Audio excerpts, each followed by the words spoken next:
tentang sejarah Palestina dan juga sejarah Yahudi yang masuk ke Palestina. Kenapa saya angkat permasalahan ini? Karena belakangan ini kita dihebohkan dengan dunia tentang pernyataan pemimpin Amerika Donald Trump yang hendak memindahkan ibu kota Israel ke Yerusalem dengan dalih dan alasan sejarah bahwa memang orang-orang Yahudi berhak untuk memiliki Palestina secara utuh. Karena mereka kemudian mengangkat sejarah, maka kita angkat sejarah. Karena sesungguhnya orang-orang Yahudi itu bukan orang-orang yang berhak mendapatkan tanah itu, karena mereka datang belakangan. Kita wajar menilai bahwa orang-orang Nasrani membantu orang-orang Yahudi demi terciptanya negara Israel Raya, karena masing-masing punya kepentingan. Orang-orang Yahudi berkepentingan bahwa di Israel ini, maksudnya di Palestina, tepatnya di Masjidil Aqsa, mereka meyakini bahwa disitulah haikal Sulaiman. Dan haikal itu maksudnya tempat yang dulu pernah dibangun oleh Nabi Sulaiman. Mungkin semacam masjid bagi orang Islam seperti itu.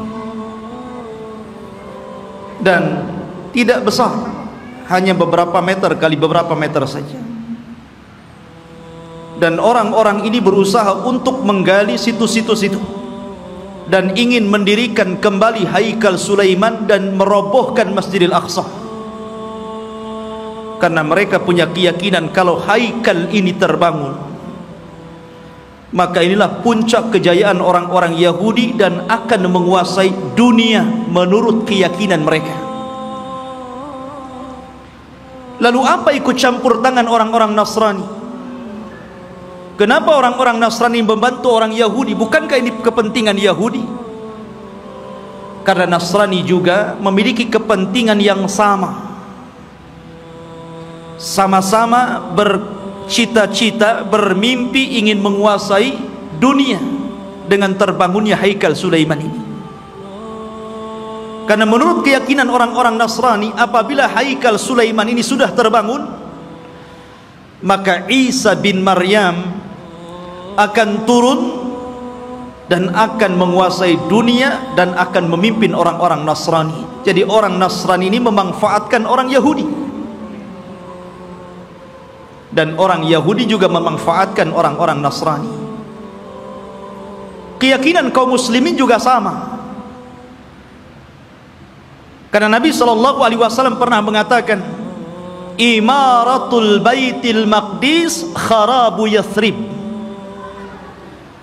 Kelak bahwa Baitul Maqdis akan menjadi pusat kekuatan kaum muslimin ketika Allah bangkitkan Al-Mahdi Al-Muntadhar Muhammad bin Abdullah, dan akan menguasai dunia. Jadi rupanya tiga agama ini punya kepentingan masing-masing. Yahudi punya kepentingan, Nasrani punya kepentingan, dan tentunya kita kaum muslimin juga punya kepentingan. Sama-sama bermimpi akan menguasai dunia. Tapi bagi umat Islam ini bukan mimpi, tapi ini sebuah kenyataan. Nabi SAW yang bersabda bahwa kelak kekuatan kaum muslimin akan menyatu di Syam, tepatnya di Palestina. Ma'asyiral muslimin rahimani wa rahimakumullah. Maka kita akan angkat sejarah Palestina dan juga sejarah orang-orang Yahudi ini.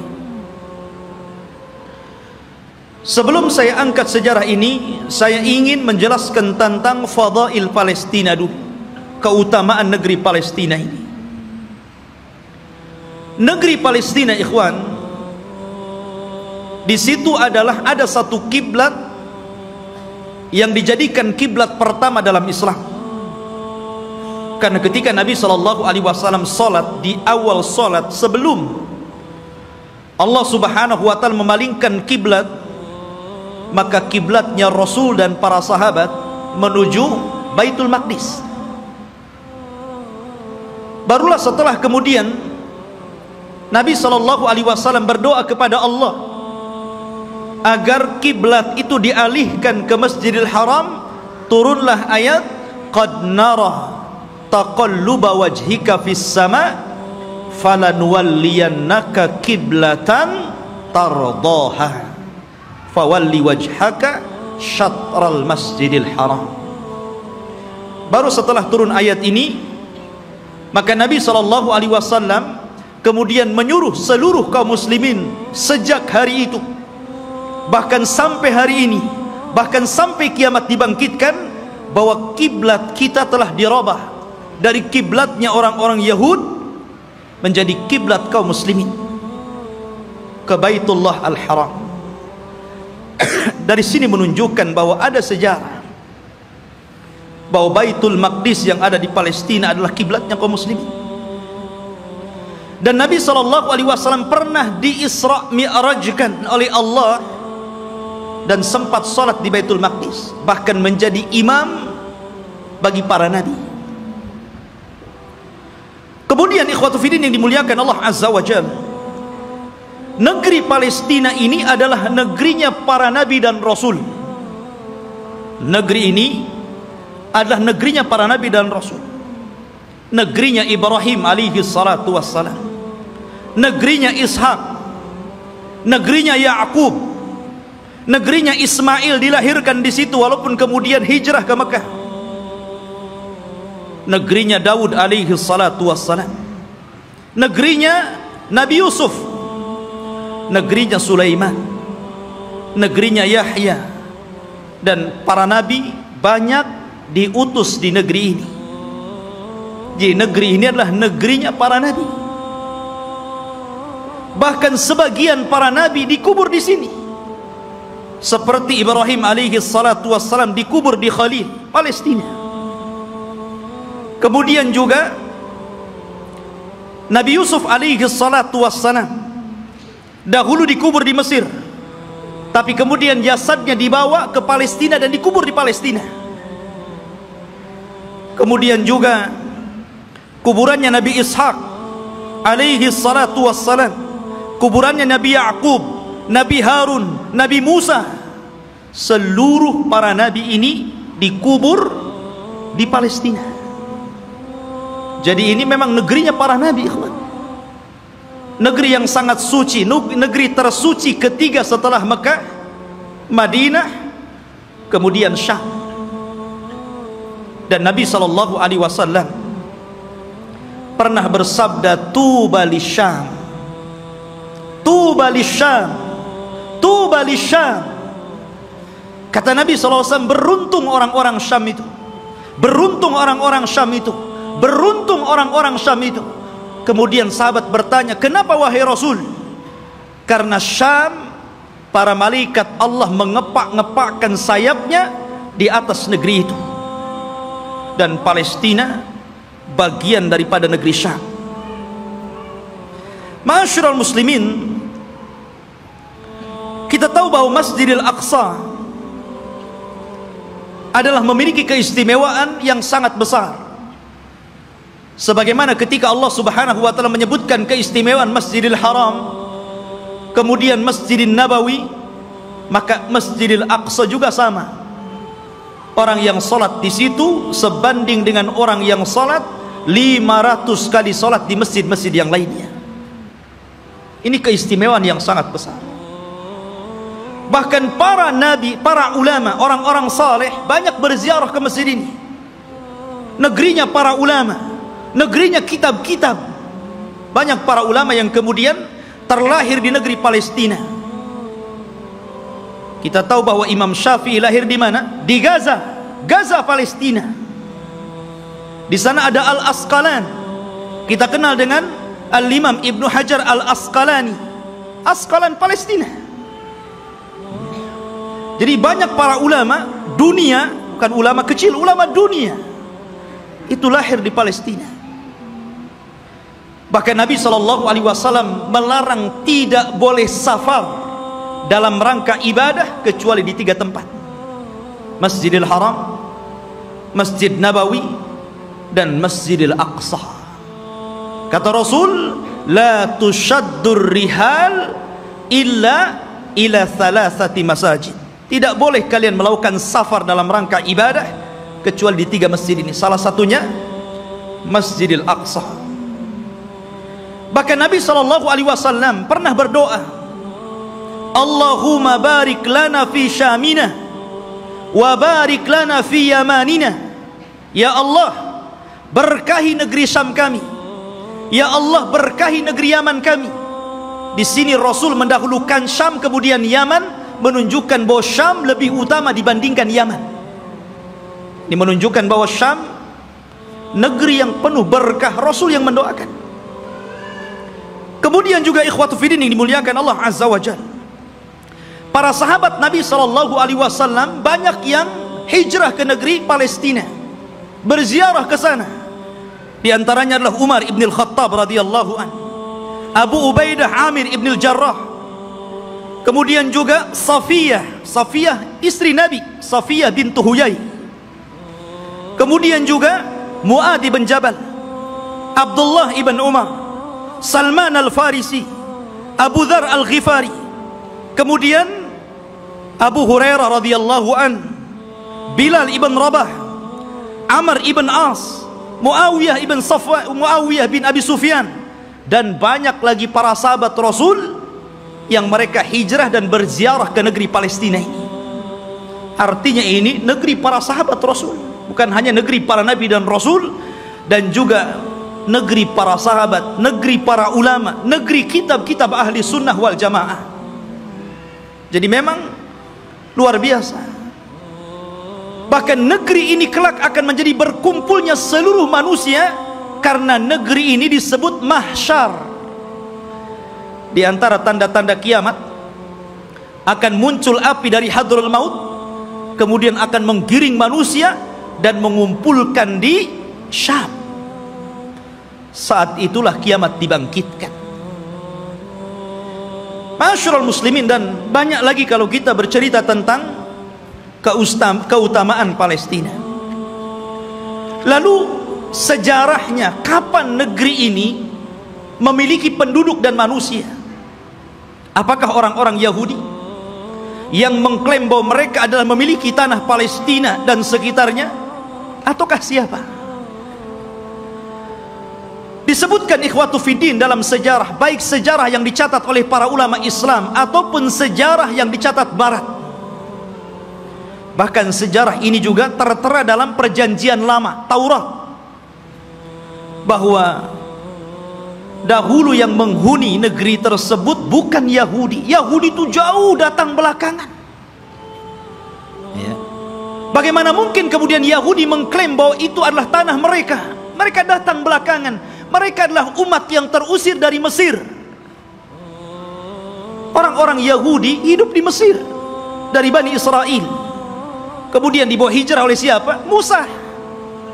Nabi Musa alaihi salatu wassalam yang membawa Bani Israel sampai ke Palestina. Jadi mereka itu datang belakangan. Lalu siapa yang pertama kali? Menurut situs sejarah ada yang mengatakan bahwa orang-orang yang menempati negeri itu adalah satu kabilah yang bernama Kan'aniyun. Kan'aniyun ini kabilah keturunan dari Syam ibn Nuh alaihi salatu wassalam. Artinya ini kabilah dari Jazirah Arab. Jadi orang Arab yang pertama kali memiliki tanah itu. Jadi dahulu ketika terjadi terjadi paceklik yang luar biasa di Jazirah Arab, sehingga banyak kelaparan dan meninggal, maka kemudian mereka mencari tanah untuk hidup, karena mereka sudah tidak bisa hidup lagi di Jazirah Arab. Maka mereka pun berhijrah sampailah ke negeri yang hari ini disebut dengan Palestina. Jadi mereka adalah kabilah Kan'aniyun. Kabilah Kan'aniyun, kabilah dari Arab. Dan mereka memiliki beberapa kabilah. Ada namanya kabilah Amuriyun. Kabilah Amuriyun ini kabilah yang hidup di lembah-lembah di Palestina. Kemudian ada kabilah namanya Yaguthiyun, dan mereka hidup di negeri di sekitar Al-Quds yang kita kenal dengan Masjidil Aqsa, Baitul Maqdis. Kemudian adapun Kan'aniyun, maka mereka hidup di satu daerah yang bernama Arihah, dan Arihah adalah kota tertua di dunia. Belum ada kota di zaman itu kecuali Arihah. Makanya Arihah itu kota tertua di dunia, belum ada kota kecuali ini. Lah hiduplah kabilah namanya Kan'aniyun. Ma'asyiral muslimin rahimani wa rahimakumullah. Lalu kenapa muncul kalimat Palestina? Kalau antum membaca dalam perjanjian lama Taurat, bahkan disebutkan juga dalam Injil, tidak ada kalimat Bani Israel atau Yahudi. Yang ada adalah kabilah Kan'aniyun. Itu mereka mengakui dan tercantum dalam kitab-kitab mereka. Nggak ada Bani Israel, nggak ada Yahudi. Apalagi Yahudi datang belakangan gitu kan, dibandingkan Bani Israel. Munculnya kabilah ini, kita tahu bahwa Palestina itu berdekatan dengan Mesir, karena dipisah dengan Sohra, hanya dipisah dengan padang pasir yang luas. Jadi antara Mesir dan Palestina itu berdekatan. Ya, di situ ada jalur Gaza namanya. Itu pemisah antara Palestina dan Mesir gitu kan. Lah, ada satu kelompok yang kemudian ketika itu menyerbu Mesir. Yang kemudian akhirnya terjadilah kesepakatan, karena waktu itu antara Palestina dan Mesir menyatu, bukan beda negara kayak sekarang, tidak, menjadi satu. Sehingga kemudian ketika kelompok yang menyerang Mesir ini kemudian berdamai, maka mereka pun meminta daerah yang disebut dengan Al-Falas, yang kemudian belakangan disebut Palestina, dan sekarang kita kenal dengan Palestina. Dari situlah ikhwatu fiddin bahwa kabilah yang menyerbu ini akhirnya menetap di sebuah tempat namanya Falas. Lah sebelumnya sudah ada orang-orang Arab yang tinggal di situ. Ya. Sehingga kemudian akhirnya karena berlalunya zaman, berlalunya masa, berkembangnya mereka, akhirnya saling menikah sesama mereka. Antara Yaguthiyun, Amuriyun, kemudian juga Kan'aniyun. Akhirnya tidak ada daerah yang lebih dikenal daripada Falas, yang kemudian belakangan disebut Palestina. Itulah sejarah penamaan Palestina. Jadi sebuah nama tempat yang kemudian sekarang disebut dengan Palestina. Taib. Lalu kenapa kemudian muncul Bani Israel dan belakangan muncul nama Yahudi di sini? Kapan mereka masuk? Kita tahu bahwa ikhwatu fiddin yang dimuliakan Allah Azza wa Jalla, kalau kita cerita tentang Yahudi, berarti kita cerita tentang kisah Nabi Ya'qub. Nabi Ya'qub alaihi salatu wassalam dan anak keturunannya. Sedikit saya akan sebutkan tentang kisah Nabi Ya'qub dulu, biar antum lebih paham dari mana munculnya orang-orang Yahudi Bani Israel ini. Nabi Ibrahim alaihi salatu wassalam, ikhwan, itu memiliki 2 istri dan 1 budak. Ibrahim itu memiliki 2 istri dan 1 budak. Walaupun yang kita kenal hanya memiliki 1 namanya Sarah, dan memiliki budak namanya Hajar. Dia memiliki istri lain dan punya anak. Ya. Tetapi yang masyhur adalah dari Siti Sarah. Lahirlah seorang yang kemudian menjadi nabi penerus Ibrahim, namanya Ishak. Nabi Ishak. Dari Ishak inilah kemudian lahir namanya Yakub. Yakub ini banyak saudaranya, dan selalu ada konflik antara Yakub dan saudara-saudara Yakub yang lainnya. Lah Yakub ini anak Ishak yang paling saleh, yang kemudian menjadi penerus Ishak, menjadi nabi juga, Nabi Yakub namanya. Sehingga dia terkadang di malam hari selalu menyendiri, selalu pergi di malam hari. Dalam bahasa Arab, pergi di malam hari itu namanya Isra. Makanya ada Isra, ada Mi'raj. Isra itu perjalanan malam yang ditempuh Rasul dari Masjidil Haram ke Masjidil Aqsa. Ya. Kemudian karena Yakub ini selalu berjalan tengah malam, makanya kemudian dia pun disebut Israil. Karena Isra itu diambil dari suka berjalan tengah malam. Tapi ada juga yang mengatakan Isra itu artinya abdun, dan il itu adalah Allah. Jadi artinya Abdullah. Karena Yakub itu selalu beribadah kepada Allah Subhanahu wa taala, maka orang-orang di zaman itu karena menggunakan bahasa Ibrani menyebutnya sebagai Israil. Jadi penamaan Israil itu dari siapa? Nabi Yakub. Ya. Dan Nabi Yakub alaihi salatu wassalam itu memiliki 4 istri, 2 sah dan 2 budak. Maksudnya yang 2 sah istri dia, dan 2 budak, dan semuanya melahirkan anak, sehingga jumlahnya menjadi 12. Lah dari salah satu istri Nabi Yakub namanya Rahil, lahirlah seorang nabi yang kelak akan meneruskan Yakub kenabiannya, namanya Yusuf, dan juga saudaranya namanya Binyamin. Kita tahu bahwa sejarah ini ma'ruf, sering diceritakan kan. Yusuf dizalimi saudara-saudaranya, akhirnya kemudian dibuang ke sumur, kemudian dipungut oleh para pedagang, sampailah di Mesir, kemudian dibeli oleh para pejabat Mesir, kemudian belakangan menjadi bendaharawan Mesir. Dari sinilah kemudian Yusuf memborong seluruh keluarganya dari Palestina menuju Mesir. Tidak ada satupun keturunan Yakub yang tinggal di Palestina. Semua berangkat ke Mesir. Tidak ada satupun.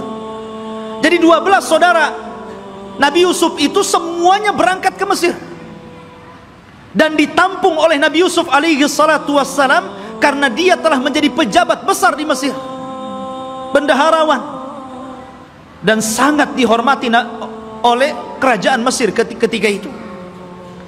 Lah selama Nabi Yusuf hidup, maka Yakub dan anak-anaknya diberikan sebuah daerah, kemudian mereka hidup di situ, dan mereka mendapatkan fasilitas yang luar biasa disebabkan oleh Nabi Yusuf alaihi salatu wassalam. Maka beranak pinaklah orang-orang ini, yang kemudian keturunan dari 12 putra Yakub disebut Bani Israil. Keturunan Israil, Nabi Yakub. Selama mereka berada di Mesir dan Nabi Yusuf masih hidup, mereka dihargai. Mereka hidup senang, hidup mewah, mereka berkembang biak luar biasa. Tapi setelah Nabi Yusuf alaihi salatu wassalam meninggal dunia, mulailah kemudian Mesir menekan mereka. Mulailah suku Kipti, suku terbesar ketika itu yang menguasai Mesir, rajanya namanya Fir'aun, mulailah menjajah Bani Israel ini. Belakangan kemudian Bani Israel menjadi budaknya Fir'aun. Budaknya Fir'aun, tertindas mereka. Karena tertindas inilah, maka kemudian Allah Subhanahu wa ta'ala utus kepada mereka secara singkat siapa? Nabi Musa.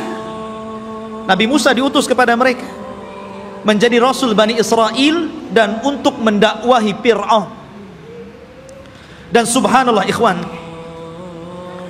kita tahu bahwa di zaman Bani Israel, diutusnya Nabi Musa alaihi salatu wassalam kepada mereka, Bani Israel ini menyaksikan 9 mukjizat besar di hadapan mereka dengan mata mereka sendiri. Ketika mukjizat itu turun kepada bangsa Fir'aun, orang-orang Bani Israel juga melihat. Dan 9 mukjizat itu disebutkan di dalam Al-Quranul Karim. Yang pertama, mukjizat yang kita dikenal dengan hajar, batu. Batu yang mengeluarkan 12 mata air. Dan Allah Subhanahu wa taala mengatakan, wa idistasqa Musa liqaumihi faqul nadrib bi asakal hajar fanfajarat minhu isnata asyrata ainan. Dan ketika Bani Israel meminta hujan kepada Nabi Musa karena mereka sudah kehausan, tidak ada air, maka Allah Subhanahu wa taala firmankan, pukullah wahai Musa batu itu. Maka dipukullah oleh Musa batu tersebut, tiba-tiba memancar 12 mata air. Mukjizat. Dari sini mereka menyaksikan mukjizat ini. Tapi Bani Israel ini, ikhwan, adalah orang yang sangat keras kepala. Nanti kita akan sebutkan bagaimana keras kepalanya orang ini, ya. Kemudian yang kedua, mereka menyaksikan bagaimana terbelahnya lautan. Betul-betul menyaksikan itu. Dan mereka melewati lautan.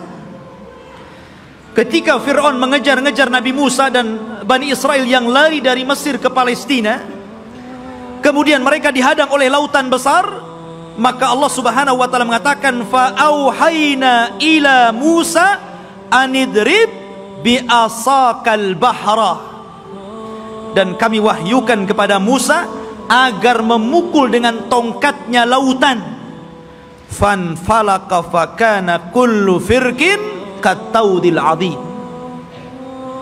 Maka kemudian tiba-tiba lautan terbelah menjadi 12 jalan. Kenapa 12 terus? Karena memang Nabi Musa alaihi salatu wassalam membawahi 12 kabilah Bani Israel. Jadi mereka dikasih satu-satu mata air, satu kabilah satu. Ketika memukulkan lautan juga dibuat 12 jalan. Jadi masing-masing kabilah berjalan sendiri-sendiri. Mereka menyaksikan itu, ya. Kemudian juga menyaksikan tongkat. Ketika Nabi Musa alaihi salatu wassalam berduel dengan tukang-tukang sihir Fir'aun, maka Allah Subhanahu wa taala katakan, fa'alqa asahu fa idza hiya thu'ban mubin. Fa'alqi asah. Maka Musa pun kemudian melemparkan tongkatnya, tiba-tiba tongkat itu menjadi ular yang sangat besar. Bani Israel menyaksikannya, menyaksikan bagaimana tongkat Musa berubah menjadi ular besar dan memakan ular-ular kecil tukang-tukang sihir Musa, tukang-tukang sihir Fir'aun. Kemudian juga kekurangan makanan dan hilangnya buah-buahan,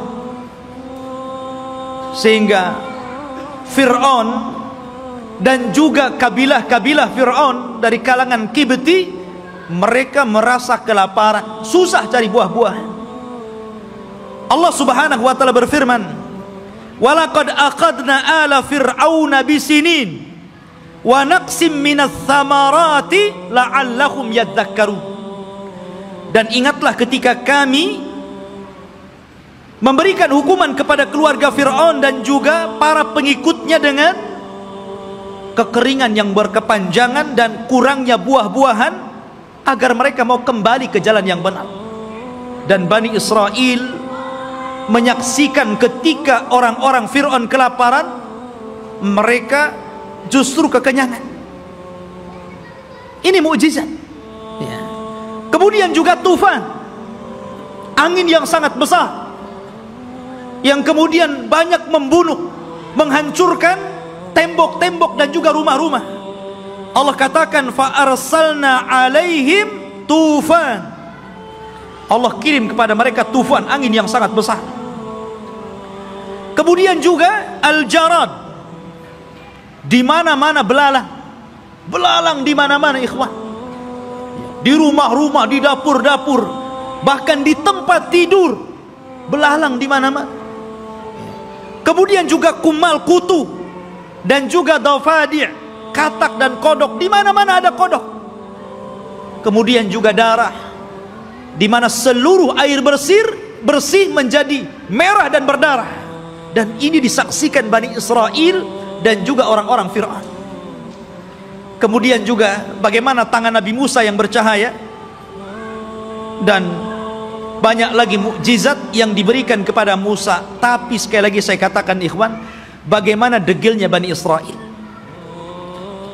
Allah sudah tampakkan banyak mukjizat kepada mereka, tapi mereka kufur kepada Allah Azza wa Jalla. Kita perhatikan ketika Nabi Musa alaihi salatu wassalam berhasil menyeberangkan Bani Israel sehingga mereka mampu melewati lautan, dan Allah tenggelamkan Fir'aun di Laut Merah.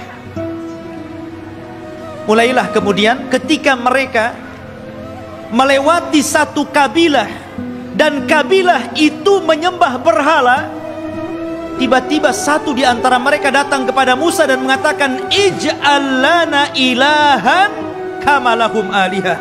Heh Musa, jadikan untuk kami berhala-berhala sebagaimana mereka punya berhala untuk disembah. Lihat,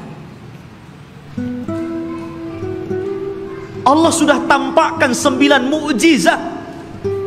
Harusnya mereka makin beriman, kan begitu? Ini sudah diseberangkan, lihat ada orang nyembah berhala, minta pula berhala.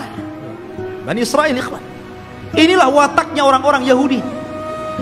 Makanya Nabi SAW ketika perang Hunain kemudian melewati ada pohon yang di zaman jahiliyah selalu digantungkan pedang dengan keyakinan bahwa kalau mereka gantungkan pedang di situ, maka pedang itu akan ditransfer kekuatan, dan apabila dipakai maka pedang itu akan mudah untuk membunuh musuh.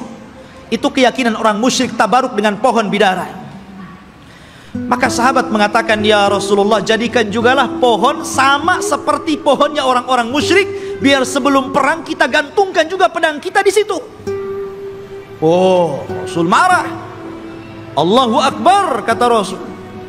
Kalian ini persis seperti Bani Israel yang mengatakan kepada Musa, jadikan untuk kami banyak berhala sebagaimana mereka banyak berhala. Nah, lihat. Akhirnya kemudian Rasul marah dan mengatakan, innakum qaumun tajhalun, kalian ini bodoh. Sudah dikasih hidayah tauhid mau syirik pula. Tidak cukup ikhwatu fiddin, selama perjalanan Nabi Musa alaihi salatu wassalam hijrah menuju Palestina. Ketika itu ikhwatu fiddin, Nabi Musa alaihi salatu wassalam diperintahkan Allah subhanahu wa ta'ala selama 40 malam untuk datang ke Bukit Saina yang disebutkan dalam Al-Quran itu Tur. Namanya ada Suratul Tur. Di situ ada bukit namanya Bukit Saina, Bukit Tur, Tur Sina ya.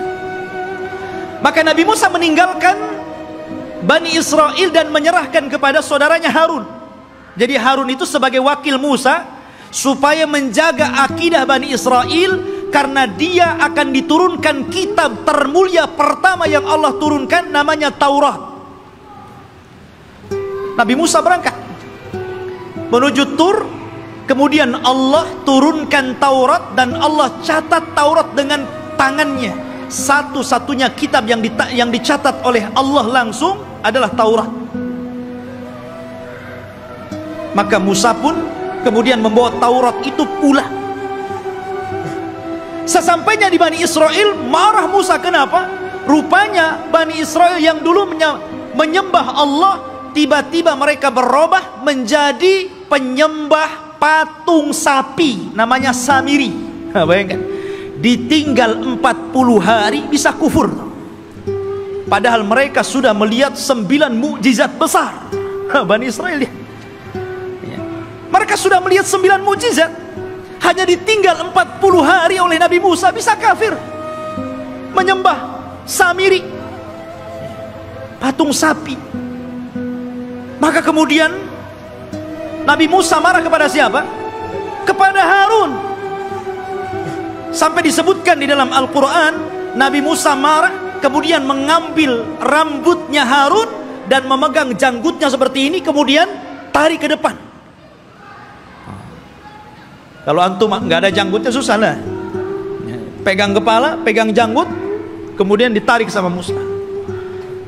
Maka Nabi Harun mengatakan, ya bena la ta'khud bilihyati wa bira'si. Wahai anak saudara, maksudnya saudara kandung, jangan kau ambil kepala dan janggutku. Kemudian, innal qauma istad'afuni wa kanu yaqtulunani. Sesungguhnya Bani Israel itu tidak menganggap aku, bahkan mereka mau membunuhku. Bayang. Ya. Sudah meremehkan Nabi Harun, mereka pula akan membunuh Nabi Harun. Jadi kalau Nabi Harun menghalang-halangi mereka menyembah Samiri, maka Harun akan dibunuhnya. Kata Harun, bisa apa aku? Ya. Maka kemudian Nabi Musa alaihi salatu wassalam diturunkan oleh Allah Azza wa Jal satu syariat agar mereka bertobat. Bagaimana cara bertobatnya? Mereka diberikan pisau dan agar mereka membunuh diri-diri mereka gara-gara mereka sudah beralih agama, menyembah Samiri. Dan Allah Subhanahu wa taala katakan, wa idz qala Musa liqaumihi ya qaumi innakum zalamtum anfusakum bittikhadikumul ijla fatubu ila bari'ikum faqtulu anfusakum. Dan ketika Musa berkata kepada kaumnya, hei kaumku, kenapa kalian mendolimi diri kalian? Kenapa kalian berubah keyakinan kalian? Kalian sembah Samiri, patung sapi itu. Maka bertobatlah kalian kepada Allah dengan cara bunuhlah diri-diri kalian. Lihat, tobatnya zaman dulu ngeri, Pak. Ya. Ini tobatnya zaman dulu. Kalau orang sekarang enak tobatnya kan. Orang muslim kemudian murtad, tinggal balik lagi syahadat. Orang dulu nggak kayak gitu ya. Kalau murtad ambil pisau bunuh. Untung antum jadi umatnya Rasul. Ini umatnya Nabi Musa berat. Tobatnya megang pisau dibunuh sendiri. Maka Nabi Musa mengatakan, taatilah hukum Allah ini, isma'u wa ati'u, dengarkan dan taati. Tiba-tiba mereka mengatakan, sami'na wa asayna. Ya, kami dengar, tapi kami bermaksiat. Gak mau. Makanya Nabi SAW pernah marah kepada para sahabatnya gara-gara ketika Allah Subhanahu wa taala turunkan ayat di akhir surah Al-Baqarah. Ketika Allah Subhanahu wa taala berfirman tentang masalah amalan hati yang akan dihisab. Wa in tukhfu ma fi sudurihim wa in tubdu aw tukhfuhu yuhasibkum bihillah. Apapun yang kalian tampakkan dari amalan kalian, apapun yang kalian sembunyikan dari amalan kalian, maka Allah akan menghisab kalian. Sahabat mendengar ayat ini berat. Kalau yang tampak bolehlah, kalau yang enggak tampak macam mana pula dihisab. Karena setiap orang itu tidak lepas daripada hati yang terkadang punya keinginan untuk berbuat jahat walaupun tidak sampai. Semua orang kan seperti itu. Tidak mungkin hati itu bersih terus kan mau melakukan kebaikan. Terkadang hati kita ini memiliki keinginan yang berbeda, kejahatan. Kalau yang tersembunyi akan dihisab berat bagi kami, wahai Rasul. Maka Nabi SAW marah dan mengatakan, atakuluna kama qalat ahlul kitabaini qalu sami'na qulu sami'na wa ata'na. Maka mereka mengatakan sami'na wa asayna. Ya. Apakah kalian akan mengatakan seperti perkataan ahli kitab yang disuruh oleh nabinya sami'na wa ata'na, malah mengatakan sami'na wa asaina? Katakan sami'na wa ata'na. Maka sahabat pun kemudian akhirnya mengatakan sami'na wa ata'na. Dari situlah kemudian mereka mendapatkan keringanan. Maka turunlah ayat la yukallifullahu nafsan illa wus'aha. Allah tidak akan membebankan kecuali yang kalian mampu melakukannya. Turun keringanan setelah mengatakan sami'na wa ata'na ini. Lah orang-orang Bani Israel ini bukannya sami'na wa ata'na, tapi sami'na wa asaina. Marah Nabi Musa karena mereka tidak mau bertobat dengan cara membunuh diri-diri mereka.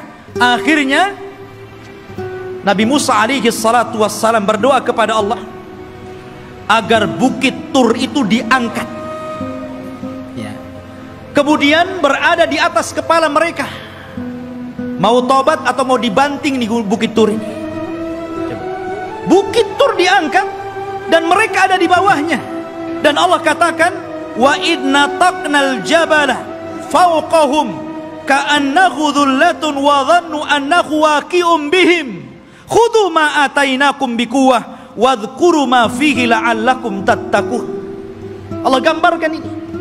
Dan ketika kami angkat gunung Tur itu, ya, kemudian seolah-olah gunung itu akan menimpa mereka. Kemudian mereka diingatkan dengan nikmat Allah. Diingatkan bagaimana mereka dulu diperbudak oleh Fir'aun, kemudian diselamatkan oleh Musa, kemudian diberikan nikmat yang banyak. Kalian masih kufur?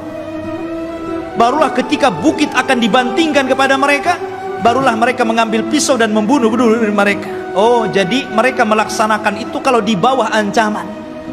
Itulah Bani Israel, Yahudi itu, ya. Ma'asyiral muslimin rahimani wa rahimakumullah. Belum sampai di situ, ketika sebagian mereka melihat bagaimana saudara-saudara mereka harus membunuh diri-diri mereka karena mereka telah berpindah keyakinan menyembah Samiri. Rupanya yang melihat kejadian itu juga tidak mau bertobat, tetap juga kufur. Suatu ketika mereka meminta kepada Nabi Musa alaihi salatu wassalam untuk diturunkan maidatan minas sama, makanan tetapi langsung yang membuat Allah dan diturunkan dari langit. Bisa bayangkan coba, minta makanan tapi diturunkan dari langit. Apakah kemudian keinginan mereka ditolak? Tidak.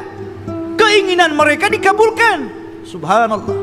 Akhirnya diturunkan makanan namanya manna wassalwa. Manna, diturunkan makanan itu jatuh dari langit, kemudian bergantungan di pohon-pohon. Maka mereka tinggal naik, tinggal diambil makanan itu. Kemudian salwa, sejenis daging burung. Enak makanannya. Gimana enggak enak, langsung dari langit makanannya. Subhanallah. Akhirnya ikhwatu fiddin, mereka bosan. Asik makan itu saja, bosan akhirnya. Kemudian akhirnya karena bosan, maka mereka meminta kepada Nabi Musa alaihi salatu wassalam ingin sayur mayur. Bosan dengan ini katanya. Saya ingin sayuran, ada bawang merah, ada bawang putih. Bayangkan. Ya. Sehingga mereka mengatakan wa id qultum ya Musa lan nasbiru ala ta'amin wahid. Dan ketika kalian berkata kepada Nabi Musa, "Hei Musa, kami tidak sabar dengan satu makanan ini saja, saya minta makanan yang lain." Ya. Akhirnya mereka meminta kepada Nabi Musa itu sayur mayur, mimbakliha wa kithaiha wa fumiha wa adasiha wa basaliha. Ya Allah, dikasih makanan enak, mau makanan yang enggak enak? Maka Allah Subhanahu wa taala mengatakan, ya, atastabdiluna alladhi huwa adna billadhi huwa khair ihbitu misra. Kenapa kalian memilih makanan yang enggak enak dan membuang makanan yang enak? Kalau hanya ingin sayur mayur, bawang-bawangan, sana ke Mesir. Antum tinggal pergi ke kota, beli ada. Kenapa mesti harus kemudian diturunkan dari langit? Degilnya Bani Israel. Ya. Sudah Allah Subhanahu wa taala utamakan mereka, tetap saja mereka kufur kepada Allah Subhanahu wa taala. Bahkan suatu ketika ikhwatu fiddin, ini masih di tengah perjalanan hijrah mereka sampai ke Palestina ini, di sepanjang jalan mereka itu diperlihatkan mukjizat yang banyak. Akhirnya suatu ketika ada salah seorang terbunuh. Kemudian Allah Subhanahu wa taala mewahyukan kepada Nabi Musa agar memotong seekor sapi betina. Kemudian dipukulkan dagingnya kepada orang yang mati, maka dia akan hidup sesaat dan akan menyebut siapa pembunuhnya. Tapi orang Bani Israel ini tidak mau melaksanakan dan mengira itu adalah olok-olokan dari Musa. Gimana Musa ini? Kita ini mencari siapa yang membunuh orang ini. Kenapa disuruh menyembelih seekor sapi? Apa kaitan pembunuhan dengan seekor sapi? Maka Musa mengatakan, sudah, lakukan saja. Kalau mereka melakukan, selesai sebenarnya. Tapi mereka mengatakan, sapinya seperti apa? Warnanya kayak apa? Kemudian sapi ini sudah dibajak atau belum? Coba nyari yang susah ya. Akhirnya kemudian disifatkan tuh oleh Allah Subhanahu wa taala bagaimana sapinya. Sapinya safraun faqi'ul launuha tasurrun nadirin. Warnanya harus kuning mengkilat, yang kalau orang lihat itu senang. Dan belum tentu ada orang senang. Ini harus senang kalau orang-orang melihat. Susah juga kan ya. Awanun baina dzalik, harus nggak boleh tua, nggak boleh muda ya. La dalulun fihi wala, dan tidak juga pernah dipekerjakan, artinya tidak pernah dijadikan untuk membajak sawah dan kebun. Pokoknya sulit. Makanya Allah mengatakan hampir-hampir mereka tidak mendapatkan sapi itu.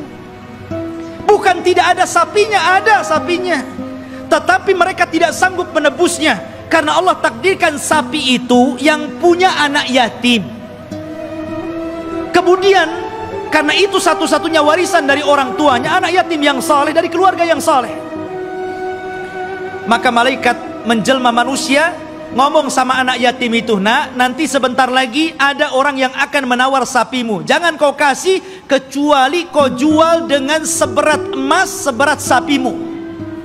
Dibayangkan coba, mengumpulkan emas seberat sapi itu gimana itu ya. Akhirnya kemudian karena memang itulah syaratnya gitu kan, harus membeli sapi dengan seberat emas sebesar sapi, ya terpaksa orang-orang mengumpulkan apa yang diminta anak itu. Kaya anak ini kan gitu ya, coba. Seperti itu ta'annutnya orang-orang Bani Israel. Jadi memang aduh, orang Bani Israel ini keras kepala. Jadi antum jangan kayak Bani Israel, keras kepala ya. Bahkan setelah kejadian ini betul-betul mendapatkan sapi, kemudian dipukulkan kepada orang mati dan hidup lagi, kemudian menyebut siapa pembunuhnya. Bukannya mereka bertobat dengan melihat mukjizat ini, bahkan summa qasat qulubuhum, malah keras hatinya ikhwan, makin keras. Bahkan Allah mempermisalkan, kalau hati ini keras, batu loh, kalau terkena tetesan air bisa bolong. Tapi hatinya Bani Israel lebih keras daripada batu. Bayangkan, itu Bani Israel. Seperti itulah orang-orang Yahudi. Akhirnya ikhwatu fiddin, setelah kemudian mereka pun berjalan jauh meninggalkan Mesir gitu. Ada sebuah kejadian, mereka tersesat. Mereka tersesat dan tidak bisa masuk dan meneruskan perjalanan. Karena ada satu wasiat Nabi Yusuf yang belum pernah mereka tunaikan, di mana Nabi Yusuf itu berwasiat agar jasadnya dipindah dari Mesir dan dikubur di Palestina. Dan ketika itu tidak ada yang tahu di mana letak kuburan Nabi Yusuf alaihi salatu wassalam kecuali seorang nenek tua. Dan ini teringat dengan kisah Rasul ketika pulang dari peperangan. Ketika itu Nabi SAW kehabisan bekal, kemudian singgah di salah satu perkampungan di perbatasan Madinah, perkampungan orang-orang Yahudi yang terusir dari Madinah karena berkhianat. Rupanya Rasul dijamu oleh seorang nenek Yahudi. Karena sudah kehabisan bekal, maka Rasul pun mampir dan diberikan jamuan yang luar biasa. Nabi itu tidak pernah melupakan kebaikan orang, walaupun yang berbuat baik itu orang kafir. Karena balasan yang baik itu harus kebaikan, ikhwan. Orang kalau sudah berbuat baik kepada antum, telah memberikan jasa kepada antum, apakah berupa ilmu, berupa pendidikan, harusnya dibalas dengan kebaikan, bukan malah dizalimi orang tersebut. Ya. Lah, Nabi SAW tidak seperti itu. Walaupun yang berbuat baik orang kafir, dia akan berusaha untuk berbuat baik kepada orang yang telah berbuat baik kepada dia. Jadi dia ngomong sama nenek itu, "Nek, kamu sudah berbuat baik kepada saya. Kira-kira apa yang akan kau minta?" Karena Rasul kan baru pulang dari peperangan, banyak membawa harta ghanimah, harta rampasan perangan gitu. Kata nenek tersebut, "Karena engkau memintanya wahai Muhammad, aku ingin seorang pembantu. Berikan untukku pembantu agar aku bisa hidup tenang. Ada yang ngurus pembantuku." Maksudnya budak untuk membantu dirinya di rumahnya. Kata Rasul, "Baik, saya akan kasih. Apalagi, Nek?" Kata nenek tersebut, "Aku ingin seekor unta, agar kalau kemana-mana aku tidak jalan kaki. Aku kan punya kendaraan." Dan unta di zaman itu, ikhwan, kendaraan yang mewah. Makanya Rasul SAW kalau mempermisalkan sesuatu itu pasti dengan unta. Kata Rasul kepada Ali, "Wahai Ali, kalau lantaran lisanmu ada satu orang dapat hidayah, lebih baik daripada unta merah." Karena unta merah itu kendaraan yang termahal. Sebutkan kendaraan hari ini termahal berapa miliar harganya, triliun begitu kan. Itulah unta merah. Makanya Nabi SAW ketika menikah dengan Khadijah, maharnya itu dengan unta, ya, bukan dengan sapi, bukan dengan kambing, tapi dengan unta. Dan tidak tanggung-tanggung, 20 ekor unta.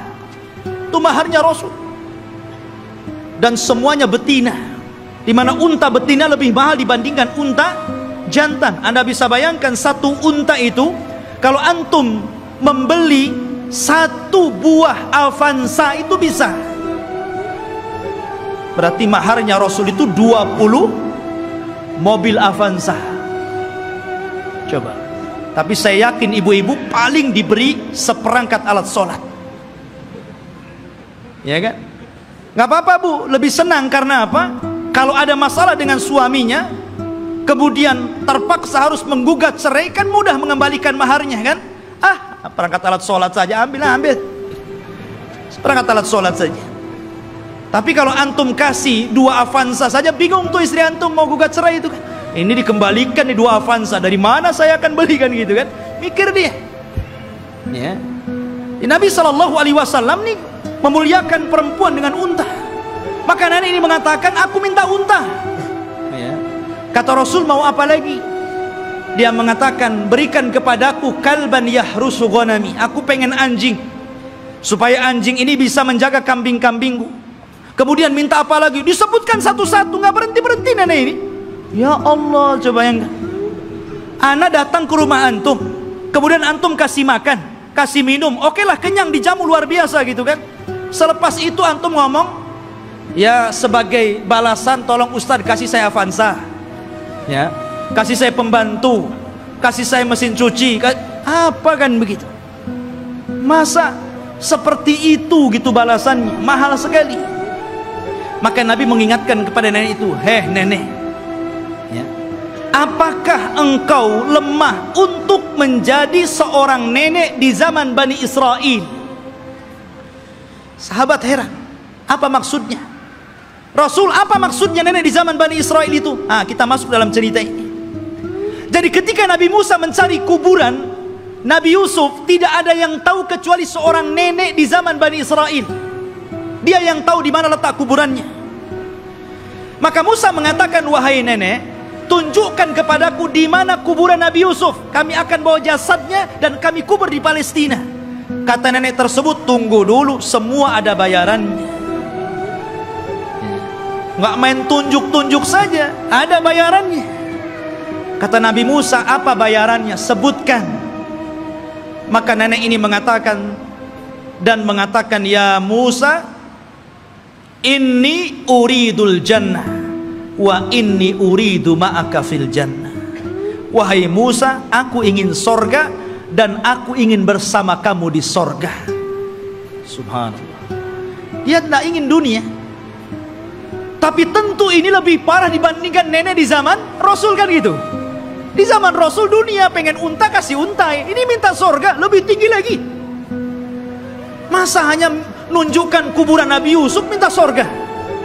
Ya Musa diam sajalah. Dia tidak punya sorga, apa yang mau dibuat? Akhirnya Musa diam sampai Allah mengutus Jibril, kemudian mengatakan, ya Musa, Allah mengabulkan permintaan nenek itu. Baru Musa bersuara, ya, kalau begitu engkau akan jadi kawanku di sorga. Sekarang cepat tunjukkan di mana kuburannya. Ya. Akhirnya ditunjukkan kuburannya, dibawalah Nabi Yusuf, jasadnya sampai akhirnya dikuburkan di Palestina. Ya kan?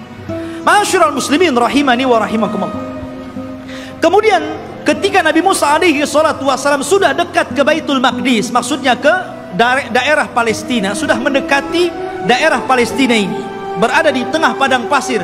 Karena saya katakan antara Mesir dan Palestina ini terpisah dengan padang pasir yang luas sekali. Jadi Musa ini tersesat akhirnya. Tapi kemudian Nabi Musa mendapatkan jalan setelah membawa jasadnya Nabi Yusuf dan hampir mendekati Palestina. Lah di Palestina itu, di negeri Arya, kan saya katakan dari awal sebelumnya sudah ada manusia di situ. Dari Kan'aniyun, Yaguthiyun, Amuriyun, sudah ada orang-orang di situ. Sudah menguasai Palestina, sehingga Musa tidak mungkin membawa Bani Israel begitu saja, harus berperang dulu dengan penduduk asli di situ. Ya. Maka kemudian Nabi Musa alaihi salatu wassalam meminta kepada Bani Israel untuk siap-siap perang. Kita akan rebut Baitul Maqdis. Siap-siap kalian. Kita akan menyerbu mereka. Maka mereka mengatakan, setelah Nabi Musa menyebutkan, wa idh qala Musa liqaumihi ya qaumi dzkuru ni'matallah alaikum ij'ala fikum anbiya wa ja'alakum mulukan wa atakum ma lam yu'ta ahadan minal alamin. Ketika Musa berkata, hei kaumku, ingatlah nikmat Allah, bagaimana dahulu kalian menjadi budak di Mesir, kemudian diutus kepada kalian nabi, kemudian dijadikan kepada mereka raja yang memimpin kalian, disebutkan nikmat yang banyak. Kemudian Musa mengatakan, ya qaumi dkhulul ardal muqaddasata allati kataballahu lakum wala tartaddu ala adbarikum fatanqalibu khasirin. Di hadapan kalian ada negeri yang disucikan. Masuklah kalian ke negeri itu, karena negeri itu telah ditulis oleh Allah Subhanahu wa taala untuk kalian. Jangan mundur sedikit pun. Kalau kalian mundur, kalian akan menjadi orang yang rugi. Kita akan perang. Tapi mereka mengatakan apa? Qalu ya Musa, inna fiha qauman jabbarin. Nabi Musa, kamu kan tahu negeri itu banyak jabbarin, banyak para pemimpin hebat, banyak para pemimpin bengis. Innala nadkhulaha, kami tidak akan masuk hatta yakhruju minha, sampai orang-orang itu keluar. Fa in kharaju minha fa inna dakhilun, kalau mereka sudah keluar dari negeri itu, kami yang masuk.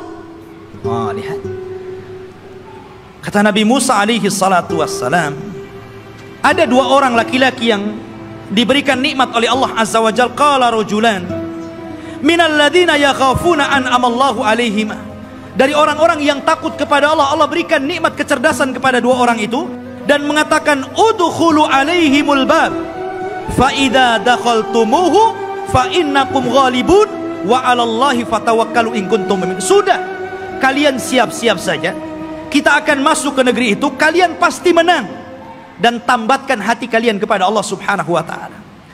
Tapi mereka mengatakan, qalu ya Musa innalan nadkhulaha abadan. Nabi Musa, kami tidak akan masuk selama-lamanya, madamu fiha, kalau orang-orang itu masih di situ. Idhhab anta wa rabbuka faqatila innaha huna qaidin. Sudah, kamu saja berdua dengan Harun masuk, kalian berperang bersama Rob kalian, kami duduk-duduk saja di sini dulu. Coba bayangkan, ini Bani Israel, orang Yahudi, nyuruh Nabi Musa berdua berperang, mereka duduk-duduk nunggu menang baru masuk. Makanya perbedaan sahabat Rasul dengan perbedaan sahabat Nabi Musa alaihi salatu wassalam tidak demikian. Mereka mengatakan kami berperang bersama Rasul. Ketika perang Ahzab dan dimenangkan kaum muslimin, darah para sahabat belum kering, masih bercucuran, belum lagi beristirahat. Tiba-tiba Nabi SAW diwahyukan malaikat Jibril dan mengatakan, "Hei Muhammad, katakan kepada pasukanmu, para sahabatmu, berangkat ke Bani Quraidah, kepung mereka, serbu mereka, karena mereka sudah berkhianat." Sahabat belum istirahat, baru menang di perang Ahzab. Darah mereka masih bercucuran. Tiba-tiba Rasul mengumpulkan pasukan dan mengatakan, "Idhabu ila Bani Quraidah, fala tusalliyanna ahadukumul asra illa fi Bani Quraidah." Kata Rasul, berangkat kalian semua, serbu Bani Quraidah, jangan sholat asar di jalan sampai kalian tiba di Bani Quraidah, serbu mereka. Tapi sahabat mengatakan, "Sami'na wa ata'na." Berangkat mereka.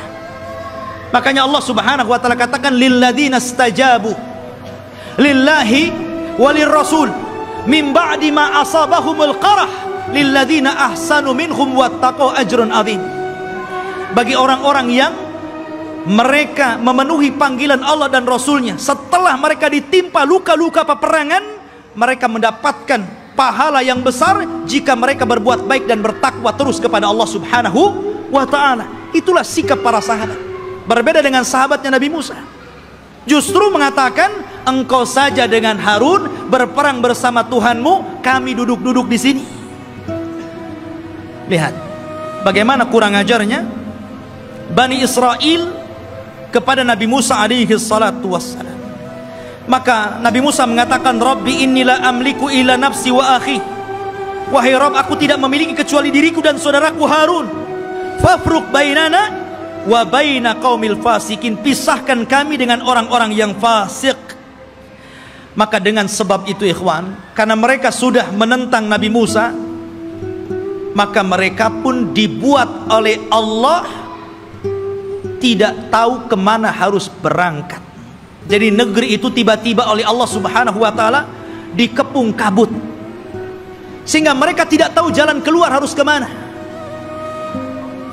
Kalau mereka jalan ke sana, ujung-ujungnya balik lagi ke sini. Jadi mereka tidak bisa keluar dari situ. Disitulah Allah Subhanahu wa ta'ala takdirkan Nabi Musa alaihi salatu wassalam meninggal dunia sebelum masuk ke negeri Al-Muqaddasah ini. Meninggal dunia Nabi Musa. Setelahnya, sebelumnya Harun, kemudian Nabi Musa alaihi salatu wassalam. Dan di situ ada kejadian yang luar biasa. Nabi Musa alaihi salatu wassalam difitnah oleh Qarun. Difitnah oleh Qarun. Ya. Dan kisah Qarun ma'ruf. Akhirnya belakangan ditenggelamkan oleh Allah Subhanahu wa taala ke dasar bumi dengan hartanya.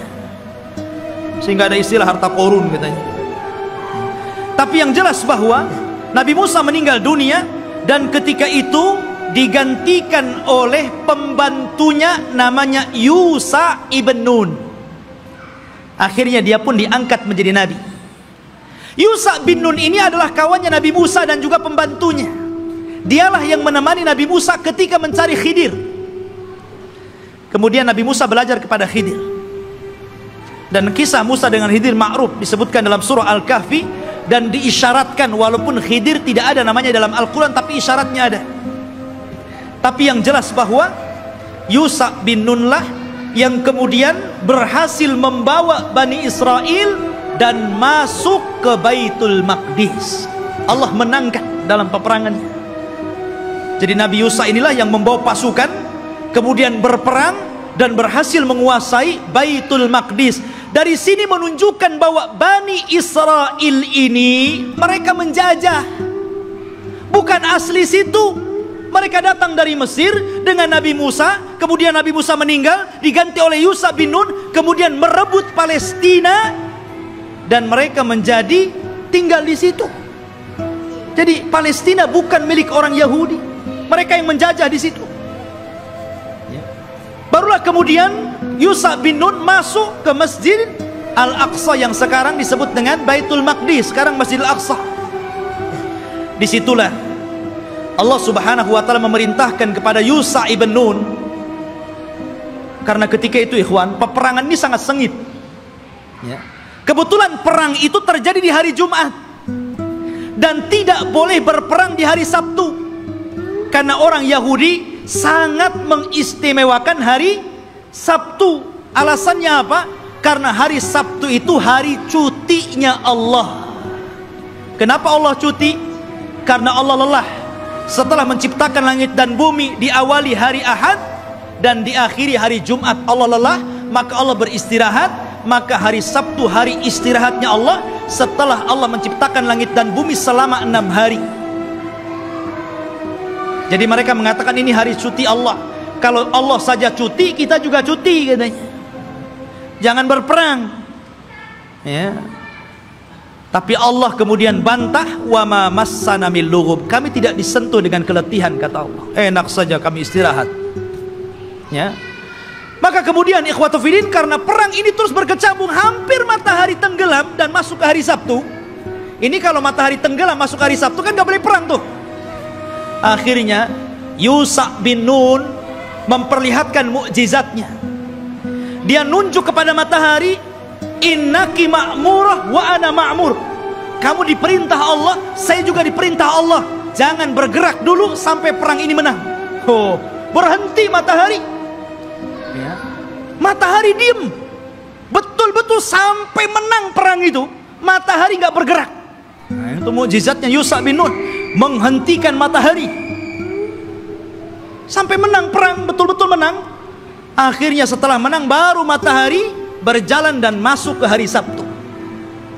Setelah menang inilah maka Allah perintahkan masuk ke Baitul Maqdis sajidan dengan penuh tawadu, dengan penuh merendahkan diri, menundukkan kepala. Kata Allah Subhanahu wa ta'ala mengatakan, masuklah kalian dengan sujud. Maksud sujud itu maksudnya dengan ruku, karena sujud nggak mungkin bisa jalan orang sujud ya, dengan menundukkan kepala. Tapi Bani Israil ini degil ya. Disuruh maju masuk ke Baitul Maqdis nundukkan kepala, malah berbalik, malah kemudian berjalan lewat punggung, membelakangi Baitul Maqdis sampai mundur gitu.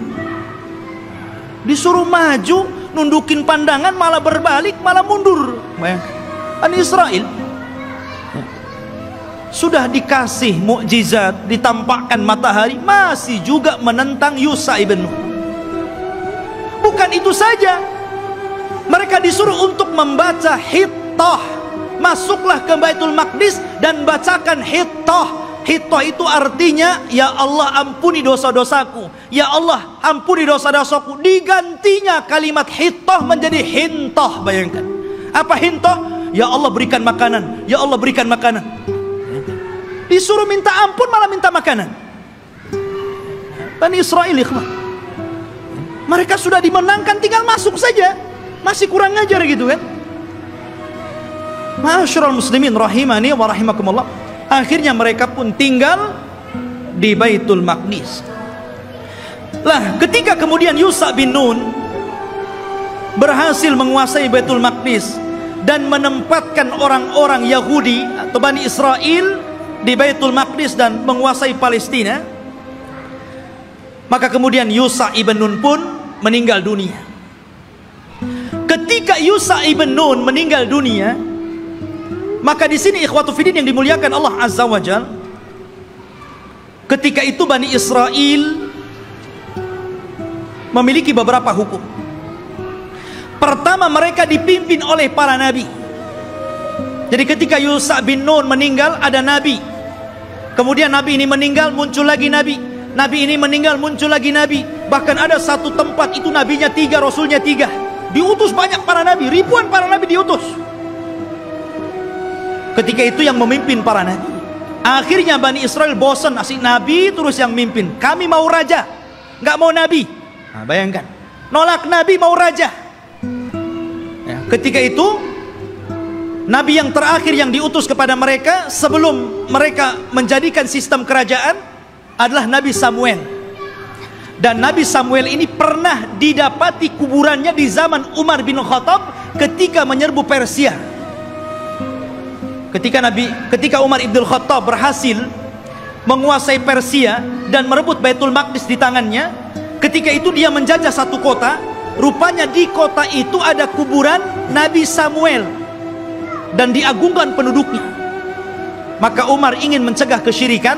Tengah malam digalinya kuburan Samuel, kemudian dipindah ke tempat lain, dijadikan 9 kuburan palsu, yang 1 asli, yang 8 palsu. Orang nggak tahu mana Samuel 1. Jadi bingung tuh. Yang tadinya suka minta-minta ke kuburan, bingung. Ini ada 9 kuburan, yang mana 1 yang Samuel ini? Nah, coba kalau kuburan wali kayak gitu ya, bingung orang. Dikubur tuh. Dikubur tempat lain, malam-malam dibuat kuburan palsu banyak-banyak. Di zaman Umar bin Khattab. Makanya Umar itu orang yang paling keras dalam penyimpangan tauhid. Ketika ada orang yang kemudian mulai sholat di satu pohon yang dulu Rasul pernah berbaiat, namanya Baiatur Ridwan, karena sudah mulai digunakan sholat, meminta-minta, ditebang pohon itu sama Umar. Nggak boleh ada orang kesini lagi, walaupun Rasul pernah berbaiat di sini. Harusnya antum begitu. Kalau ada pohon beringin, orang minta-minta di situ, ambil singso, tebas tuh beringinnya. Tapi baca bismillah dulu ya. Nanti antum kesurupan pula di beringin. Khotufidin yang dimuliakan Allah Azza wa Jalla. Kemudian akhirnya kata Nabi Samuel, baik. Karena ketika itu ikhwatufidin yang dimuliakan Allah Azza wa Jalla, karena terjadi perang saudara, maka muncullah di luar dari Bani Israel ada satu kelompok besar namanya Jalut. Jalut ini orangnya besar-besar raksasa, ya, dan punya pasukan besar. Dialah yang kemudian mengambil tabut. Tabut itu isinya apa? Isinya pusaka-pusaka Nabi Musa. Di situ ada Taurat, di situ ada tongkatnya Nabi Musa, di situ ada pakaiannya Nabi Harun dan Musa. Pokoknya peninggalan Musa dan Harun dijadikan satu tempat, kemudian di kotak disebut tabut namanya. Tabut itu dicuri oleh Jalut dan pasukannya. Maka Bani Israel tidak bisa apa-apa melawan Jalut. Akhirnya kemudian minta kepada Nabi Samuel untuk dikirim kepada mereka seorang raja yang akan memimpin jihad melawan Jalut.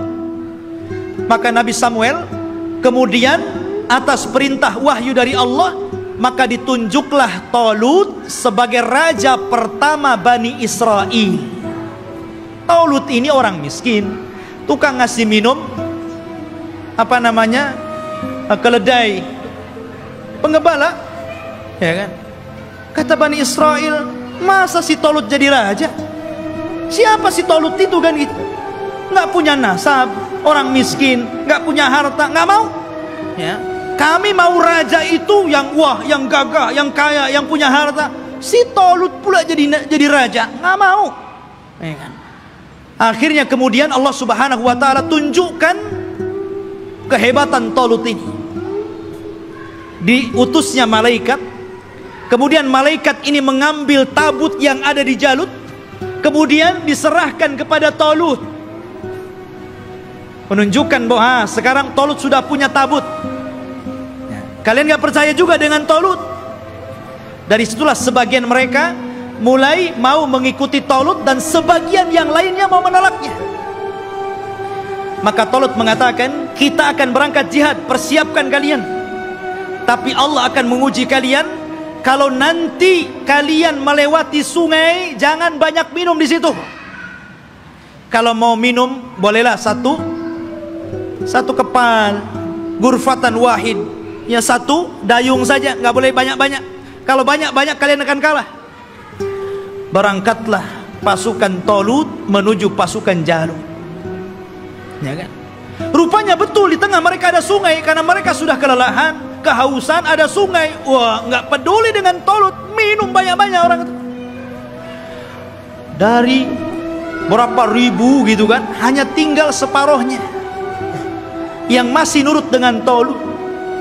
Akhirnya yang ini pulang, melihat pasukan Jalut gede-gede, nggak berani pulang. Ya, yang sedikit inilah kemudian mikir nih, ini tentara banyak, besar-besar, gimana cara melawan mereka? Akhirnya mereka nggak berani bergerak untuk melawan Jalut. Maka kemudian Nabi Musa,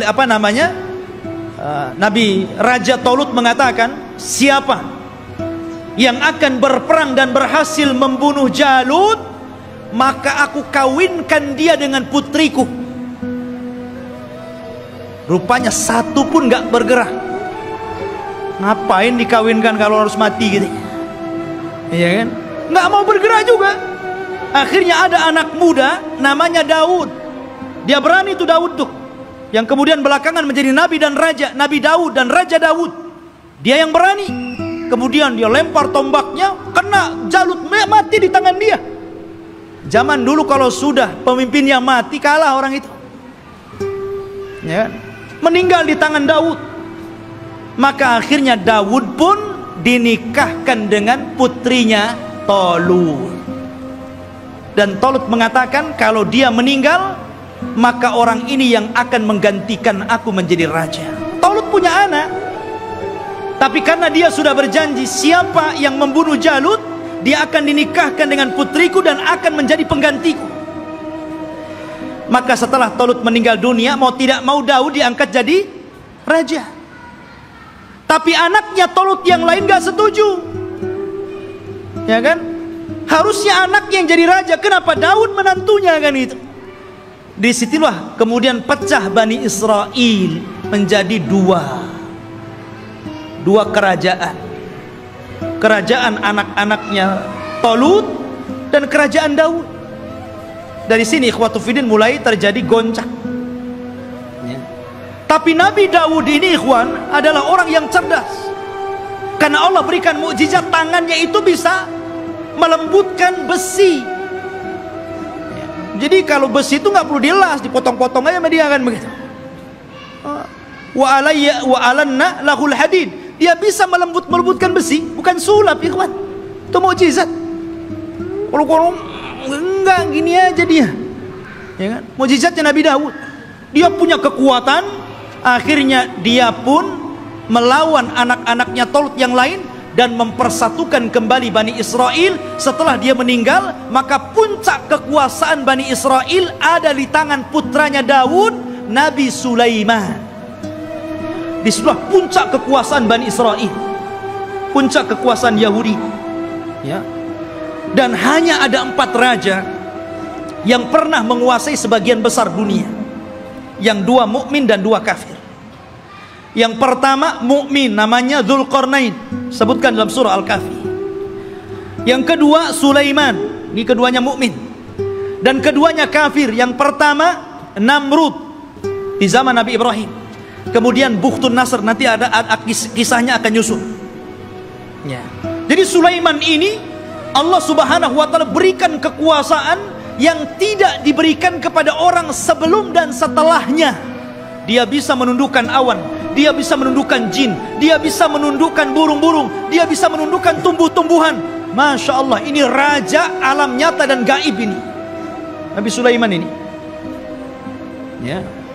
Jadi jin tunduk sama dia. Bahkan yang membangun bangunan-bangunan itu jin. Jin itu yang bekerja kepada Sulaiman, membuat istana-istana. Makanya ketika Sulaiman meninggal dunia, jin itu kan tidak tahu yang gaib. Disangkanya Sulaiman masih hidup dan tidur di singgasana, asik bekerja saja mereka kan. Baru setelah Sulaiman roboh dari singgasananya, kata jin, oh kalau tahu Sulaiman sudah mati dari dulu, ngapain saya kerja, katanya. Nah, dari sini menunjukkan jin itu tidak tahu yang gaib. Kalau jin tidak tahu yang gaib, berarti dukun lebih tidak tahu yang gaib. Karena dukun itu gurunya jin.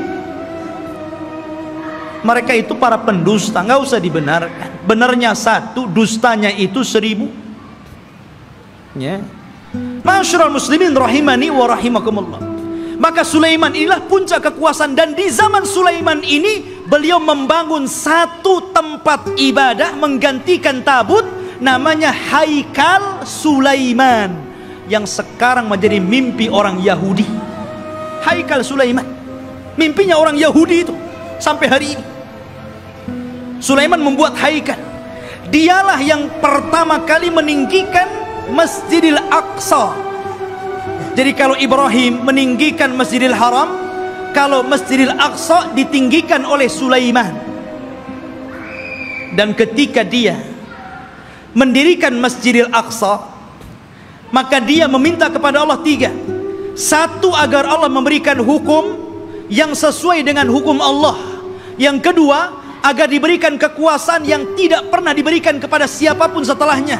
Yang ketiga, agar siapapun orang yang masuk ke masjid ini dan tidak ada niat kecuali sholat, keluar, maka dia sudah hilang dosanya seperti anak yang baru dilahirkan dari perut ibunya. Kata Rasul, aku